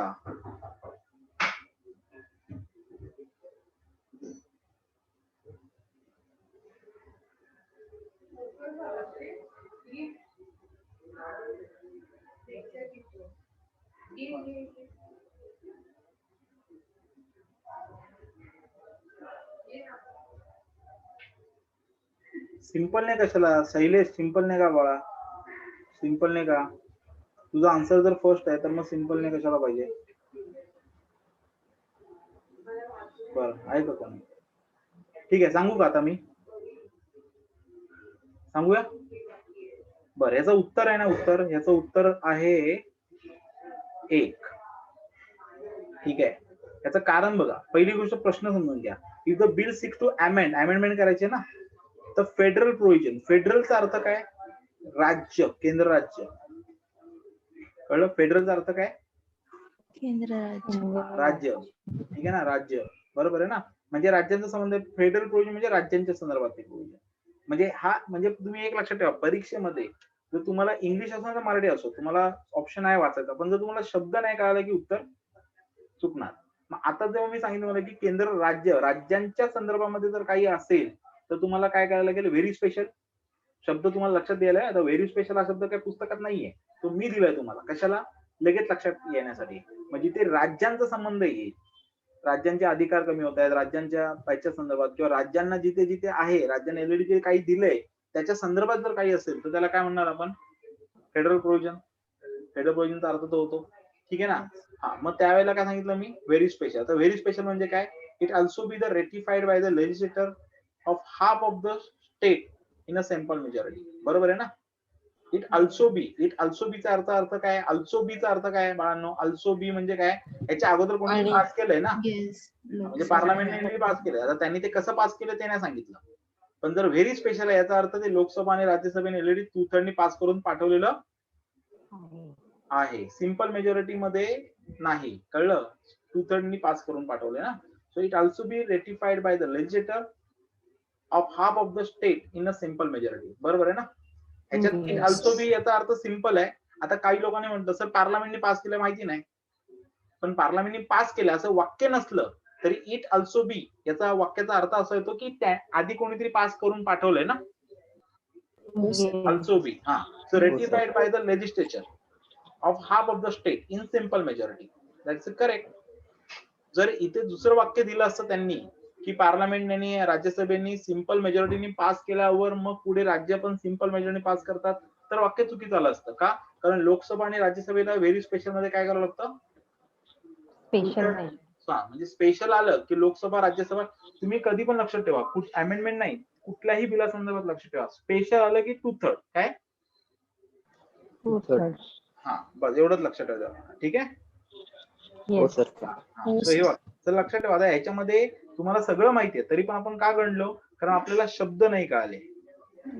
कळलं? इट ऑल्सो बी है ना, फेडरल प्रोव्हिजन, इथे चुकतो. लक्षात ठेवा. परीक्षा का मी तुम्हाला म्हणतो देशात 90% पाडणारी पोरं इथे तुम्ही 50%ला कसे काय महाराष्ट्रात पहिले येत आहे आणि 40%ला कसे काय तुम्हाला पोस्ट मिळतात इथे? ह्याचं रिझन काय आहे की ही जी कॉम्पिटिशन आहे ही फक्त अभ्यासाची नाही की तुम्ही पुस्तकं वाचली, रट्टा मारलात आणि तुम्ही जसं शाळेमध्ये केलं, कॉलेजला केलं तसं नाहीये.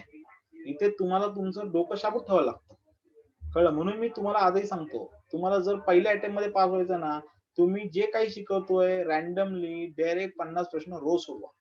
तुम्ही जे काही स्वतः अभ्यास करताय 50-100 प्रश्न. तुमच्या अभ्यासाला जर प्रश्नांची जोड नसेल ना, तुम्ही आंबेडकरांना मागे टाका. कळलं? नाही तर तुम्ही आगरकरांना मागे टाका. तुम्ही पास नाही होत. मी लिहून देतो बॉन्डवर. त्यामुळे लक्षात ठेवा, कारण जेवढं काही शिकवतोय ते तुम्हाला तेव्हाच समजणार जेव्हा तुम्ही प्रश्न सोडवणार. कारण ह्या बारीक बारीक गोष्टी ह्या आपण चुकल्यावरच कळतात. हो, कळतंय का तुम्हाला? हे लक्षात ठेवा. हे विसरू नका. ठीक आहे? तर प्रश्न मग रिलेटेड टू टॉपिक सोडवायचे का? लाईक तुम्ही आज जो चॅप्टर येस. आता मी तुम्हाला शिकवलं अमेंडमेंट, मग सोडवा.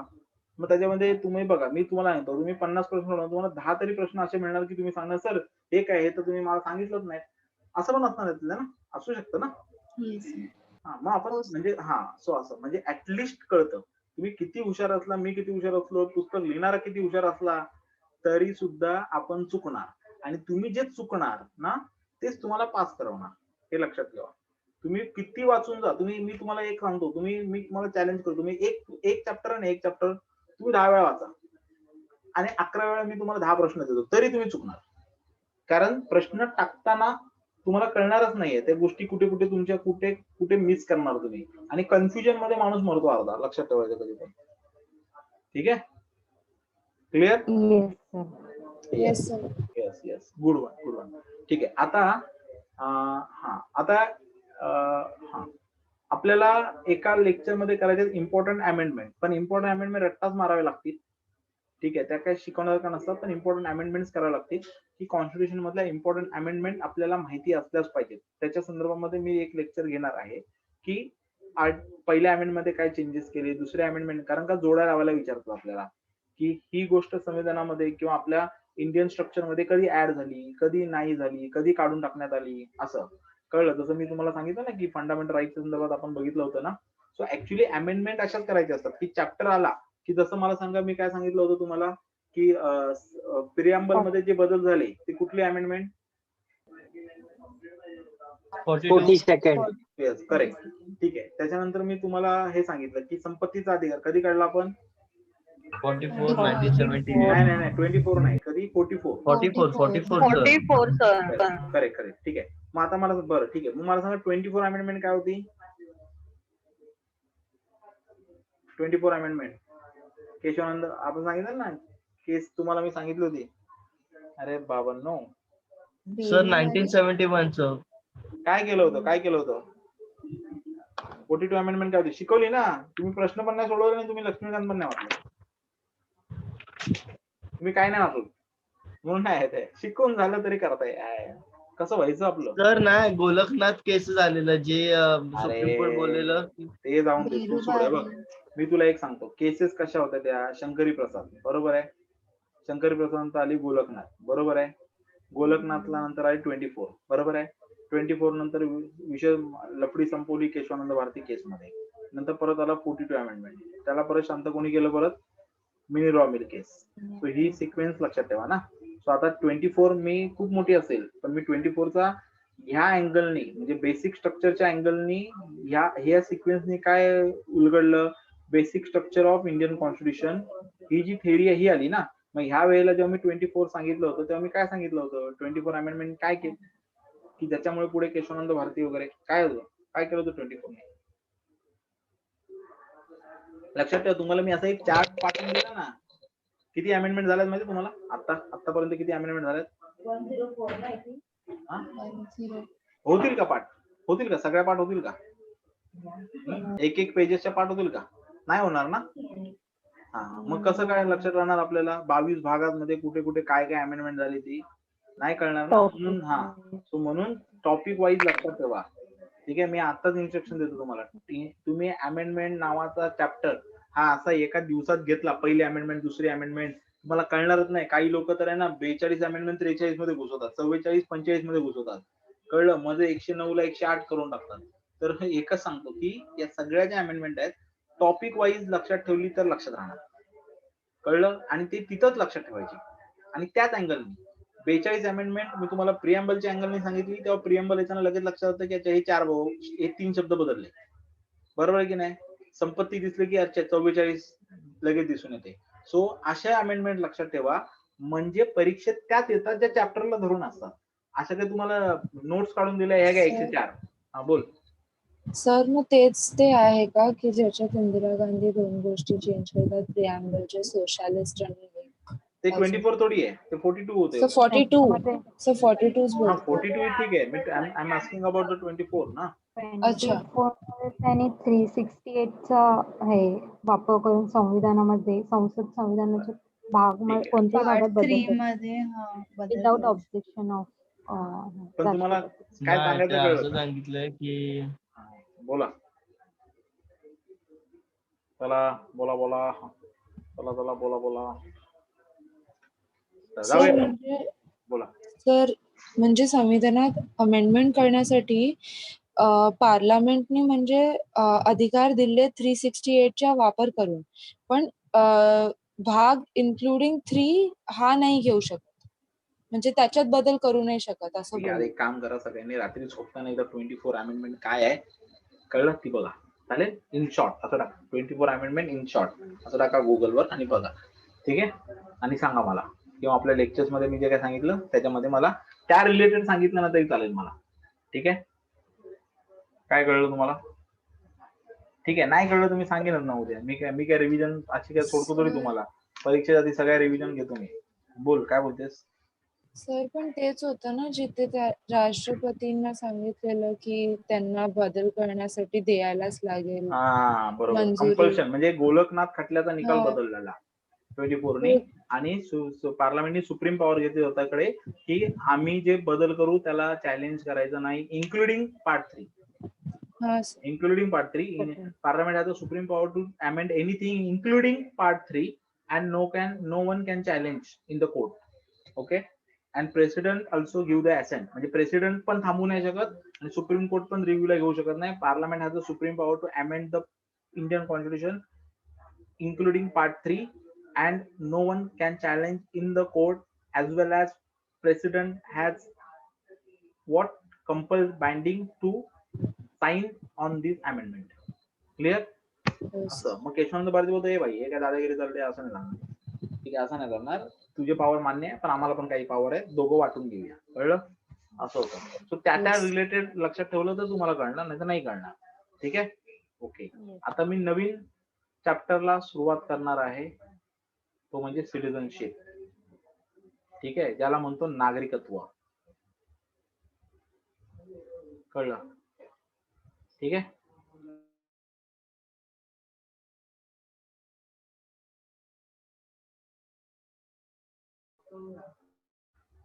ठीक आहे, सो याला म्हणतो नागरिकत्व. मग आता नागरिकत्व म्हणजे काय? पहिल्यांदा तुम्हाला माहिती आहे का, नागरिक असणं ना हा दर्जा आहे. काय? सगळ्यांना नागरिक हा दर्जा मिळत नाही, तो घ्यावा लागतो. तो तुम्हाला राज्य देतो. कोण देतो? राज्य देतो.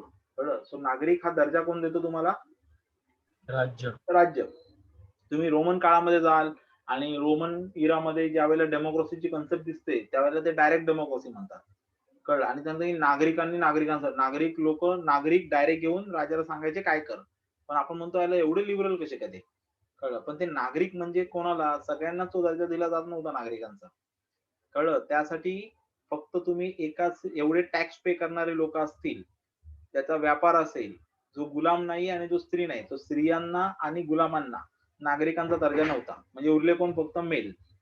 त्या मेल मध्ये पण कोण? ज्यांच्याकडे अपेक्स पॉवर आहेत, संपत्ती वगैरे, त्याला राजा द्यायचा तू नागरिक अशी पदवी द्यायचा. मग ते नागरिक. तो नागरिक हा दर्जा असतो. कळलं? मग भारताने जेव्हा स्वीकारलं दर्जा देणं, म्हणजे भारताने जेव्हा प्रत्येक देशाला नागरिकाचा मेंबरशिप, नागरिक म्हणजे काय? मेंबरशिप. कळलं? ती सगळ्यांना मिळत नव्हती. कळलं? आता जर तुम्हाला पाहिजे तर तुम्हाला काय सांगितलं? अडल्ट फ्रँचाइज म्हणजे प्रत्येक, म्हणजे मग आता कोण भारताचा नागरिक हे ठरवावं लागेल ना. तुम्ही कशानुसार देणार? कळलं का तुम्हाला? जसं अमेरिकेमध्ये नागरिकाची कन्सेप्ट वेगळी आहे. तुम्हाला नागरिक व्हायचं आहे तर वेगळ्या पद्धतीने नागरिक व्हावं लागतं. ठीक आहे.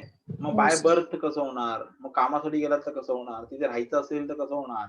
ठीक आहे. सो नागरिकाचा दर्जा कसा मिळतो? ठीक आहे. असं मग आता भारतामध्ये काय आहे नागरिकाच्या संदर्भात? तर पहिल्यांदा हे कळलं की नागरिकत्व हा दर्जा आहे, तो राज्य देतो. कोण देतो? राज्य देतो. बरोबर, तो देतो. तो देण्याची पद्धत आपल्याकडची ऑब्व्हियसली आपण डेमोक्रेसीमध्ये आहोत, लिबरल आहोत, म्हणजे न्यायपूर्णच पाहिजे. ते काय अन्यायपूर्ण देऊ नाही शकत. ठीक आहे. पण आपल्याकडे नागरिकत्व हे आहे दोन बाजूंनी कळतं. म्हणजे भारतामध्ये नागरिकत्वा संदर्भात जर अभ्यास करायचा असेल तर तो दोन गोष्टींनी कळतो. एक म्हणजे इंडियन कॉन्स्टिट्यूशन मध्ये भाग 2, इंडियन कॉन्स्टिट्यूशन मध्ये भाग 2 भाग 2 आणि एक म्हणजे इंडियन सिटिझनशिप ऍक्ट. इंडियन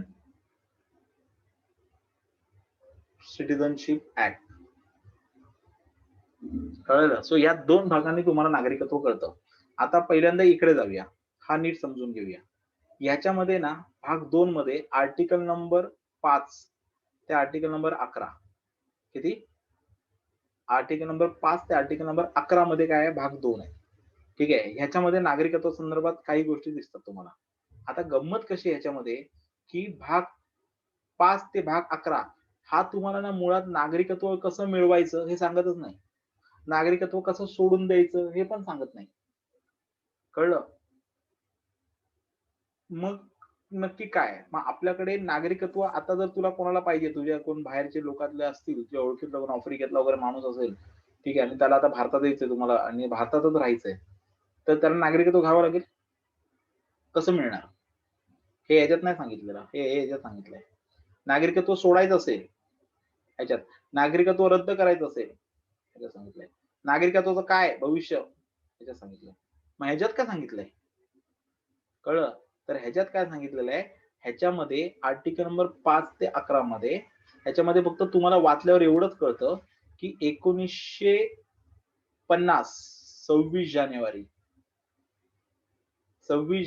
1950 या केस ह्याच्यामध्ये ना डेट्स इम्पॉर्टंट आहेत. 26 जानेवारी 1950 रोजी ज्या वेळेला आपण तो झेंडा फडकवला आणि भारत प्रजासत्ताक झाला, पूर्णपणे ताकद मिळाली आपल्याकडे, त्या दिवशी म्हणजे 26 जानेवारी 1950 ज्या दिवशी संविधान लागू झालं आपल्याकडे. कारण भाग 2 कधी लागू होणार, आर्टिकल 5 ते 11 जेव्हा संविधान लागू होणार ना, बरोबर आहे ना? ठीक आहे. मग 26 जानेवारी 1950 ला जेव्हा रोजी त्या दिवशी ज्यावेळेला संविधान लागू झालं त्या दिवशी भारताचे नागरिक कोण, त्या दिवशी भारताचे नागरिक कोण असतील, कोण असतील ह्या बाबतीत कळलं असतील एवढंच सांगितलेलं आहे. कळलं लक्षामध्ये? त्याच्यानंतर आर्टिकल नंबर 11 जो आहे, कळलं? आणि आर्टिकल नंबर 11 असं सांगतो, किती नंबर, आर्टिकल नंबर 11 असं सांगतो की 26 जानेवारी 1950 रोजी भारताचे नागरिक कोण, ते तुम्हाला article number 5, article number 6, article 7, article number 8, article number 9, article number 10 हे सगळे आर्टिकल काय सांगतील तुम्हाला की 26 जानेवारी 1950 या दिवशी संविधान लागू झाल्या किंवा संविधान लागू होताना या भारताचं मेंबरशिप किंवा या भारताचे नागरिक कोण असतील. कारण त्याच्या अगोदर अनेकांना सांगितलं तुम्हाला बांगलादेशमध्ये जायचंय, बांगलादेशमध्ये पाकिस्तानमध्ये जायचंय, पाकिस्तानमध्ये जा. कोणी देश सोडून अमेरिकेला गेलं, कोणी ब्रिटनला गेलं, जा तिकडे. कोणी पाकिस्तानमधून भारतात आलं, कोणी ब्रिटनमधून भारतात आलं, कोणी आफ्रिकेमधून भारतात आलं, कोणी भारतातल्या आफ्रिकेत गेले, कोणी कॅनडामधून भारतात आलं, कोणी भारतातून कॅनडात गेलं. ठीक आहे. असं कोणी भारतातून पाकिस्तानात गेलं, मग कन्फ्युज झाला, मग परत पाकिस्तान भारतात आला. कळलं? सो अशा अनेक केसेस एक टाइम दिला होता की ह्या टाइम पिरियड मध्ये ज्याला यायचं त्यांनी या, आणि ती डेट म्हणजे 26 जानेवारी 1950. मग त्या दिवशी वेगवेगळ्या केसेस नुसार त्या दिवशी भारताचा नागरिक कोण हे तुम्हाला आर्टिकल 5 ते 10 मध्ये कळतं. कळलं? तर आर्टिकल नंबर 11 हे सांगतो की ह्याच्या पुढे म्हणजे कोणाच्या पुढे 26 जानेवारी 1950 नंतर भारताचा नागरिक कोण, भारताचे नागरिक कोण असतील, कोण, किंवा नागरिकत्वाचा दर्जा म्हणजे सिटिझनशिपचा दर्जा कसा मिळवायचा, कसा मिळवायचा. ठीक आहे. याबद्दल सर्व अधिकार संसदेला असतील, संसदेला असतील आणि ते कायद्याने ठरतील, आणि ते कोणाने ठरतील, आणि ते कायद्याने ठरतील. आणि त्यानुसार कायद्याने ठरतील. बरोबर आहे. मग त्यानुसार इंडियन सिटिझन ऍक्ट 1955 जन्माला आला. कळलं? म्हणजे 26 जानेवारी 1950 नंतर म्हणजे आता ह्या जन्मात आता जरी उद्या परवा जरी कोणाला नागरिकत्व घ्यायचंय किंवा भारताचं नागरिकत्व सोडायचंय तर अशा वेळेला तुम्ही भारताचे नागरिक आहात की नाही, किंवा कसं सोडायचं, कसं पकडायचं, नव्याने कसं घ्यायचं, परत कसं घ्यायचं, ह्याबद्दल सगळं ठरवण्याचा अधिकार हा कोणाला आहे, कोणाला आहे? Indian citizenship act. हा, म्हणजे कोणाला आहे? संसदेला आहे. कोणाला आहे? आणि संसद ते कसं ठरवेल? कायदा बनवेल. Indian citizen. हा, कायदा बनवेल. कळलं? सो 1955 ला पहिला कायदा बनला आणि त्याच्यानंतर आतापर्यंत त्याच्यामध्ये अमेंडमेंट झालेले आहेत. काय झालेले आहेत? आता ही अमेंडमेंट ही कायद्याची आहे, ही संविधानातली अमेंडमेंट नाही. एक असलेली अमेंडमेंट आहे कायद्याची. कळलं? आता जो अमित शहाने आणला होता तो 2000 कितीचा होता, तो सीए होता ना, सीए. कळलं? तो काय आहे? Citizenship amendment act. म्हणजे ह्याच्यामध्ये केलेला बदल आहे. आतापर्यंत 1955च्या मेन कायद्यामध्ये जशी गरज पडली तसे आपण बदल केलेले आहेत. कळलं? आणि त्याच्यानुसार कोण नागरिक आहे, कसं मिळवायचं, मग 5 वर्ष राहायचं का 7 वर्ष भारतात, माहिती आहे तुम्हाला पहिली या, मग 5 वर्ष राहून दाखवा, माहिती आहे ना. हो सर. मग ते 5 वर्ष ठेवायचं की 7 वर्ष ठेवायचं. मग समजा एखाद्या वेळेला इकडे कोणतरी फॉरेनर कपल आलं, त्यांचा मुलगा इथेच जन्माला आला, मग काय करायचं. तसं अमेरिकेमध्ये तुम्ही विमानातून चाललात आणि तुम्हाला विमानातच मुलगा जन्माला आला, तो बाय बर्थ अमेरिकन नागरिकत्व मिळतं त्याला. म्हणजे अमेरिकेमध्ये लॉ आहे की बाय बर्थ म्हटलं की ते जमिनीवर, जमिनीखाली, जमिनीच्या वरती, पाण्याखाली, पाण्यावरती, आकाशामध्ये, आकाशावरती, अमेरिकन स्काय मध्ये पण मुलगा जन्माला आला की त्याला बाय बर्थ डायरेक्ट मिळतं नागरिकत्व आणि तो त्या अमेरिकेचा राष्ट्रपती पण बनू शकतो. कळलं. सो असे कायदे आहेत, त्यामध्ये अमेंडमेंट करता येतात. कळलं. असं आहे. सो हे म्हणजे हे कोणी ठरवलं, म्हणजे हा जो कायद्याने ठरवायचा अधिकार जो दिलाय संसदेला, तो कोणी दिलाय. Article number 11. म्हणजे संविधानानेच तो दिलेला आहे. कळलं. म्हणजे मुळात भाग 2 मध्ये जे इंडियन सिटीजन म्हणजे नागरिकत्व भाग 2 जो नागरिकत्व संदर्भात आहे, तो मुळात भविष्यातल्या नागरिकत्व सांगतच नाहीये. तो फक्त 26 जानेवारी 1950 ला काय आहे, कोण नागरिक असणार तेवढंच सांगतो. जसं आपण आपले कोणाचे आई बाबा काय मुंबई सोडून गेले नाहीत. कळलं. ते जास्तीत जास्त गावाकडे गेले होते त्यावेळेला पण, बरोबर ना. जसं आता आपण कोविडमध्ये गेलो तसेच गेले होते. त्यामुळे आपण भारताच्याच जमिनीत होतो, त्यामुळे आपल्याला सगळ्यांना बाय बर्थच मिळालं. लक्षामध्ये. ठीक आहे. सो हेच पुढे जे आपल्या आई वडिलांना मिळालं, आजी आजोबांना, तेच आपण पुढे कंटिन्यू केलं. ठीक आहे. पण अनेक लोक बाहेरनं आली, 1950 नंतर आली होती, कोणी 1960 मध्ये आलं. कळलं. मग त्यांना ह्या लॉ नुसार यावं लागलं. पण हा लॉ करायची ताकद पण कोणी दिली, इंडियन कॉन्स्टिट्यूशननेच दिली. Article number 11. हा, म्हणून मगाशी तुम्हाला म्हटलं ना, आर्टिकल 368 चा वापर ह्याच्यात होत नाही. का होत नाही, कारण ह्याच्यामध्ये काही बदलच करता येत नाही ना. कारण हे तर 26 जानेवारीला 1950 ला कोण होतं ते सांगितलंय. कळलं. भविष्यात कडे बदल करणार. कळलं. म्हणून इज दॅट क्लिअर एव्हरीवन.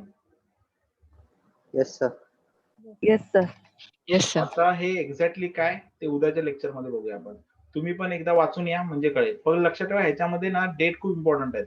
जेव्हा जेव्हा ह्याच्यामध्ये सांगितलेलं आहे तेव्हा डेट ठरवलेले आहेत. म्हणजे आता आपण कसं म्हणतो की 1 मे पासून 18 वर्षाच्या पुढच्या मुलांना लसीकरण, त्याच्या अगोदरची लोक काय होती 45 अगोदरची होती, बरोबर ना. मग ही डेट काय झाली, इम्पॉर्टंट झाली ना, की ह्याच्या पुढे 18 वर्षाच्या पुढच्यांना सगळ्यांना लसीकरण. असं ह्याच्या आधी ज्यांनी भरले त्यांनी फी भरून भरले, ह्याच्यानंतरच्या लोकांना फ्री आहे. कळलं. सो हे जी तारीख आहे ही इम्पॉर्टंट झाली ना. तसं नागरिकत्व संदर्भात पण डेट इम्पॉर्टंट आहे. कळलं. चला. सो उद्या आपण बघूया नागरिकत्वाचा चॅप्टर, आणि आज तेवढं करा. मी तुम्हाला जरा होमवर्क पाठवतो, तेवढं फक्त उद्या करून या. चालेल. हो सर. हो sir. Bye bye. Thank you sir. Bye sir. कळतं काय, नवीन नवीन कळतंय ना काहीतरी. हो सर. हो, sir. वाचा ना, वाचा आणि नीट हे पुस्तक वाचताना एकदम अंडरलाईन करून वाचायचं. आणि खूप सारे प्रश्न तुम्ही जेवढे पॉलिटीचे प्रश्न सोडवणार ना तेवढे तुम्ही लवकर पास होणार. का माहितीये का, कारण पॉलिटी एक वर्षांनी पण नीट वाचलं नसेल ना, तर पूर्ण तुम्ही आहे ना, तुम्ही तुमचे डाऊट क्लिअर नसतील ना, तुम्ही नंतर विसरणार, फुल कन्फ्युज होणार तुम्हाला सांगतो मी. कळलं. कधी कधी कॉन्टेक्स्ट कळत नाही म्हणजे. मग म्हणूनच प्रश्न सोडवायचे. कळलं. कारण तुम्ही जसं वाचता तसं समोरचा कसं आहे बघा, लक्षात ठेवा. समोरच्याला असे प्रश्न विचारायचे की तुम्हाला नाही आले पाहिजे. आणि मी ऑलरेडी तुम्हाला हे 25 चा फॉर्म्युला सांगितलं, माहिती आहे तुम्हाला. येस. हा, त्यामुळे लक्षात ठेवा की हे फक्त इझी असणार आहेत, हे मॉडरेट असणार आहेत, हे डिफिकल्ट असणार आहेत, आणि हे कोणाच्याही XYZ ला जमणार नाहीये. लक्षात ठेवायचं. ठीक आहे. सो तशीच प्रिपरेशन करायला लागते. प्रश्न सोडवा, प्रश्नांशी खेळायचे, प्रश्न सोडवा. ठीक आहे. चलो tata. Thank you sir. Bye bye sir. Thank you. Bye bye.